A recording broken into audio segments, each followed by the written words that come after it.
Meski kasus COVID-19 di Indonesia sudah mengalami penurunan, kita sebaiknya tetap waspada dan belajar dari lonjakan kasus yang lalu. Saat itu, kasus anak yang terinfeksi virus corona cukup banyak loh. Bahkan, ada sebagian kasus di mana anak terbukti positif COVID-19, sementara kedua orang tuanya negatif. Meski begitu, nggak semua anak yang terkena COVID-19 mengalami gejala berat dan harus dilarikan ke rumah sakit kok. Pada kondisi tertentu, anak-anak yang terpapar COVID-19 memiliki gejala yang ringan, sehingga bisa dirawat dan didampingi di rumah. Tapi mungkin perlu penyesuaian dengan cara yang sedikit berbeda dari orang dewasa ya. Nah, untuk lebih jelasnya, yuk simak video ini sampai selesai.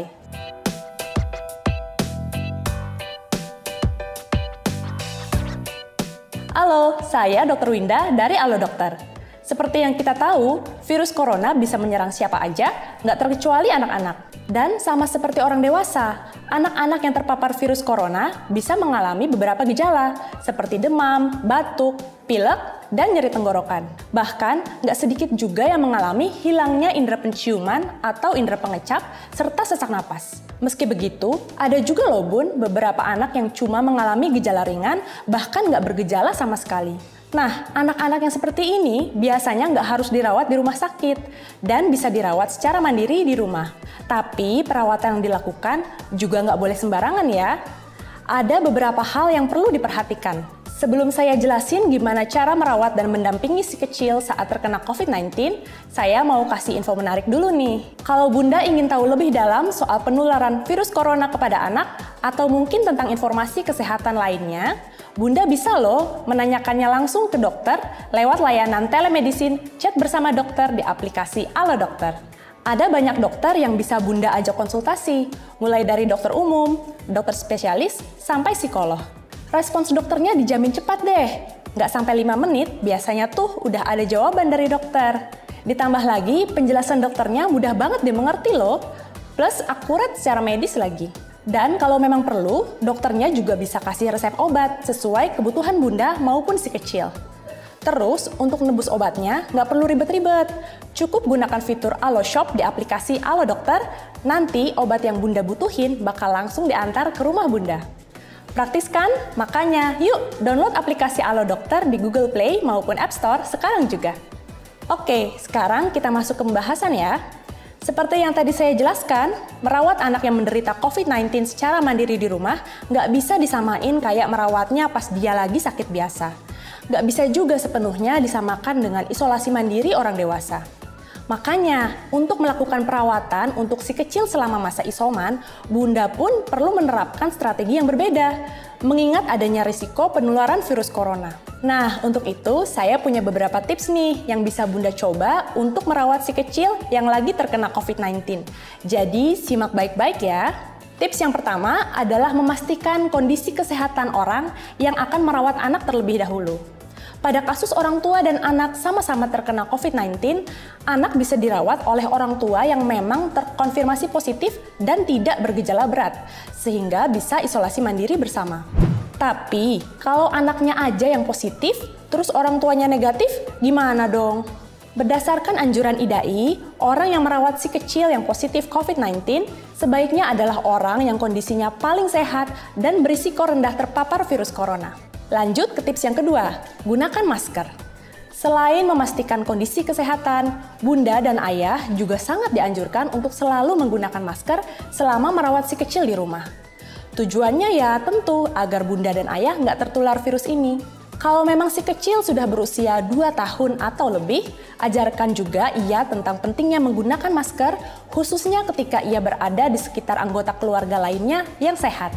Masker yang digunakan bisa masker bedah saja, atau kalau mau perlindungannya lebih maksimal, bisa juga menggunakan masker double. Tips yang ketiga nih Bun, usahakan untuk tidur di kasur yang terpisah ya. Walau bisa merawat si kecil yang lagi terpapar virus corona di rumah, Bunda dan Ayah dianjurkan untuk tidur di kasur yang terpisah dari si kecil.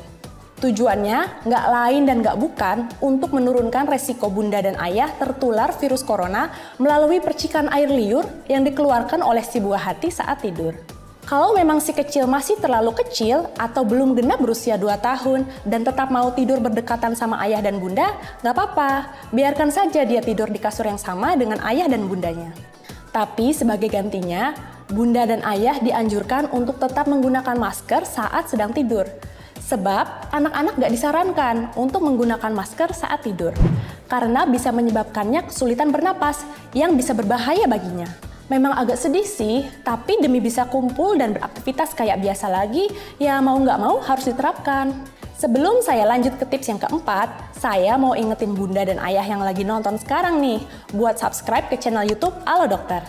Jangan lupa juga nyalain lambang lonceng notifikasinya ya, supaya bunda dan ayah bisa dapat update pas Alo Dokter upload video kesehatan baru di channel ini. Lanjut yuk bun!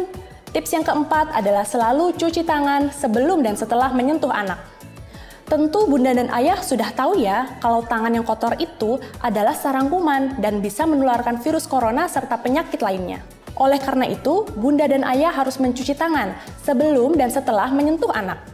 Terutama sebelum bunda dan ayah menyentuh area wajah.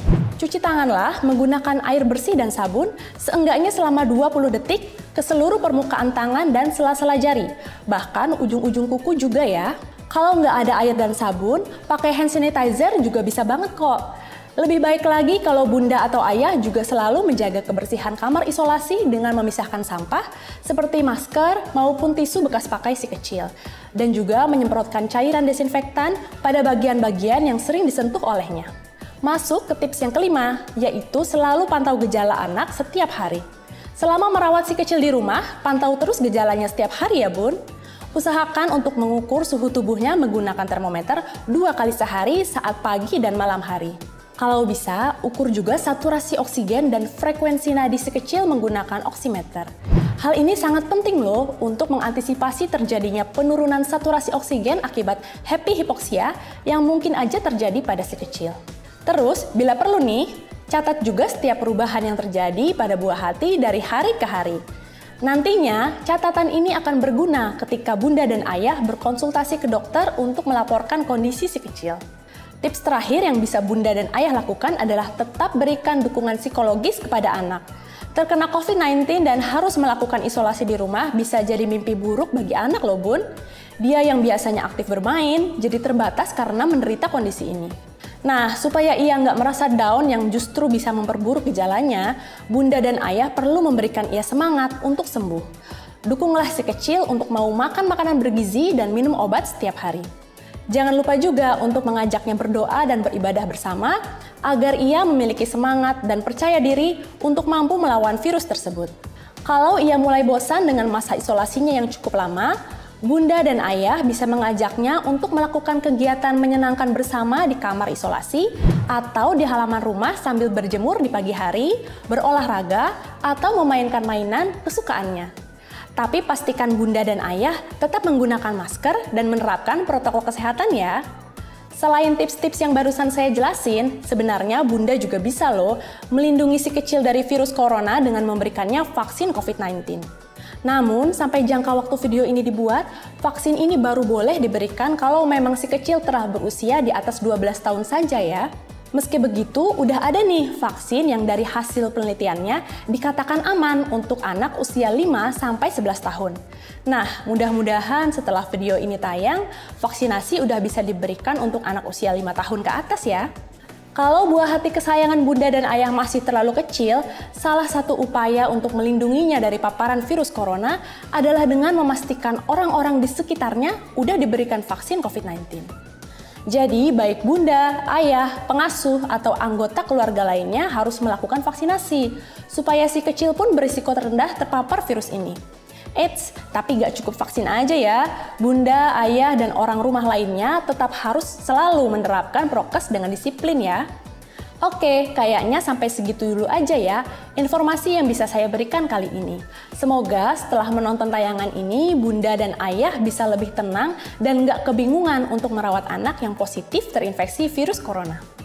Kalau bunda dan ayah punya topik kesehatan lainnya yang mau dibahas lebih lanjut oleh dokter di Alo Dokter, langsung tulis aja ya di kolom komentar. Terima kasih sudah menyaksikan video ini. Jangan lupa untuk like, komen, share, dan subscribe. Hidup sehat bersama Alo Dokter.